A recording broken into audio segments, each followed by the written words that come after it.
Bonjour et bienvenue dans le Fast Recap de Swissborg. Tout ce qu'il s'est passé cette semaine dans l'écosystème de Swissborg. L'essentiel, vite et bien. Selon une étude partagée par Florent, une nouvelle recrue de l'équipe DeFi Investissement de chez Swissborg, l'impact potentiel d'un ETF spot sur le cours du Bitcoin varie entre 166% de hausse et 500% de hausse. L'hypothèse centrale à 330% part du principe que 10% des investisseurs institutionnels décideraient d'allouer 2,5% de leurs encours sous gestion sur Bitcoin dans l'année qui suivrait l'approbation de l'ETF. Vous avez des articles détaillés dans la description. En attendant, cette semaine, Bitcoin et Ethereum se sont stabilisés. De son côté, le Borg, après plusieurs semaines de hausse à deux chiffres, se stabilise lui aussi au-dessus des 20 centimes. On a quelques blockchains qui ont très fortement performé. On a NIR notamment qui a fait plus 30%, Solana plus 20%, Cardano plus 12% et Polkadot plus 9,4%. Également, des projets DeFi ont bien monté avec Sushi plus 78%, Osmosis plus 65%, PancakeSwap plus 27%, Aave plus 15% et Uniswap plus 13%. Point intéressant à noter, Decentraland, le jeton Mana que vous avez aussi dans l'application, a pris plus 15,7% sur la semaine. Swissborg était présent à la Solana Breakpoint. C'est l'essentiel de l'actualité de cette semaine. Swissborg, pour rappel, c'est la plateforme qui offre l'expérience la plus simple et la plus rapide aux nouveaux entrants d'investir en toute confiance dans la crypto. Et on va se mettre à utiliser Solana comme colonne vertébrale en back-end. Car Solana, c'est quelque chose de rapide, peu cher, fiable et simple. Alors grâce à cela, on va se connecter notamment à deux exchanges décentralisés que sont Orcaso et Phoenix Trade. La Swissborg Bank devient ainsi le premier MEX. Qu'est-ce que c'est qu'un MEX? C'est un Meta Exchange. Ça veut dire qu'on va combiner le Forex, qu'on appelle aussi FX, le SEX, qu'on appelle aussi Centralized Exchange, et les DEX, les échanges décentralisés. Les conséquences, c'est que les volumes que nous générons dans l'app vont également alimenter les exchanges décentralisés. C'est-à-dire que contrairement aux plateformes comme Binance et Kraken qui privent la finance décentralisée de volume en isolant les transactions sur leur plateforme, Swissborg, lui, va dynamiser la santé de l'écosystème Solana, notamment en apportant une base utilisateur de plus de 700 000 personnes qui sont qualifiées et de qualité parce que nous avons passé un KYC.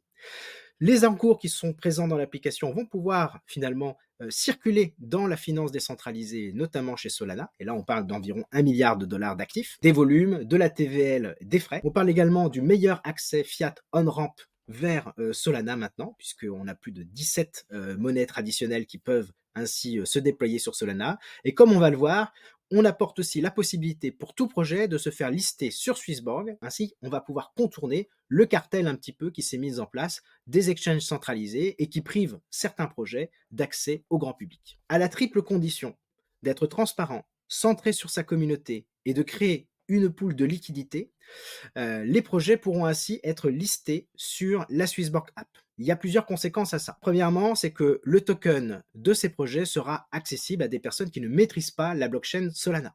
C'est-à-dire qu'il ne sera pas nécessaire pour l'utilisateur de détenir un wallet comme Phantom. Il n'y aura pas non plus pour l'utilisateur la nécessité de détenir dans son wallet du Solana, puisqu'il n'y a pas besoin de wallet, tout se fait avec l'application Swissborg. Pourtant, en arrière-plan, et ça c'est important pour les gens qui sont fans de Solana, c'est bien du Sol qui sera utilisé dans la mécanique, notamment sur les exchanges décentralisés. On pourra donc acheter plein de nouveaux projets qui sont propres à l'écosystème Solana avec des fiat, monnaie euro traditionnelle, livre sterling et j'en passe, et également des cryptos, et ceci en 3 clics. Donc ces projets vont gagner visibilité, volume et de nouveau odeur, les gens qui sont dans l'application Swissborg. On parlait du multi-chain ces derniers temps, eh bien le Borg va arriver sur Solana, ça a été annoncé cette semaine.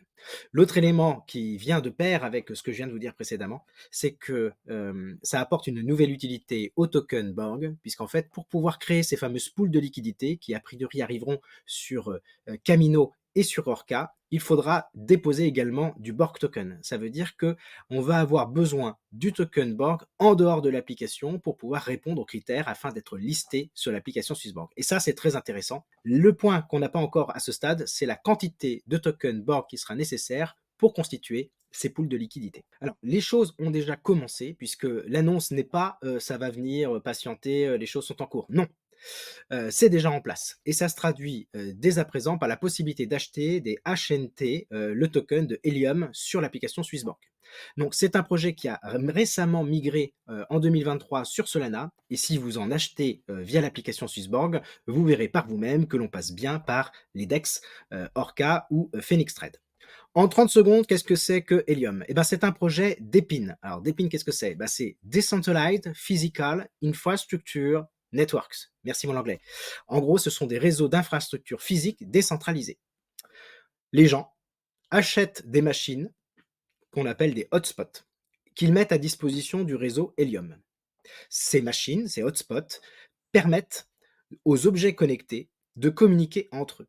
Il permet aussi, et ceci pour l'instant qu'aux États-Unis, de créer un réseau téléphonique et de data de type 5G. Et donc, un utilisateur peut participer, utiliser ce réseau et ça leur coûte 5 euros par mois et ils ont de la 5G. Et là où il n'y a pas encore des bornes hotspot qui ont été installées, eh bien, il y a une itinérance avec le réseau T-Mobile. Et donc, en cas de manque de bornes, eh bien, ils peuvent continuer à téléphoner et à utiliser de la data. Donc, tout ceci est nourri par le token HNT qui soutient l'économie. Donc, on paye ses frais de 5 euros par mois là-bas avec du HNT et les mineurs, ceux qui tiennent le réseau avec leur fameux hotspot, eh ben, eux aussi perçoivent du HNT. Je ne rentre pas plus dans les détails. Il y a un article complet qui a été fait sur le blog de Swissborg sur le Helium et son token HNT. Autre grosse nouvelle, une nouvelle stratégie sur Atom permet à présent de générer un rendement jusqu'à 18% d'API en 3 clics depuis l'application. Cela se fait au travers du validateur Kin et il y a déjà plusieurs stratégies qui passent par ce validateur-là. La stratégie est considérée comme core, c'est-à-dire peu risquée. À noter toutefois qu'il y a un cooldown de 22 jours et pour rappel, l'accès aux opportunités earned sur Swissborg est sans frais. Ni de gaz à l'entrée, ni frais de sortie et le minimum est généralement de 5 $. Un sondage a été mené auprès de la communauté sur Twitter pour savoir si le NFT photo de profil qui avait été promis au cours de la série A devait sortir le plus tôt possible ou s'il était préférable d'attendre qu'il soit lié à une utilité. Il y a eu pas mal de participants et 80% des répondants sont pour attendre une utilité avant de sortir le NFT PFP. Au niveau du vote des gardiens, à présent, même les standards peuvent voter à condition d'avoir un pouvoir d'expression d'au moins 500 voix, ce qui revient pour un standard à détenir environ 1000 jetons. Le pouvoir de vote est composé de 2 facteurs, le boost premium et le boost de bonus de fidélité. Le bonus de fidélité est de x1,1 si vous avez participé aux 3 dernières votations.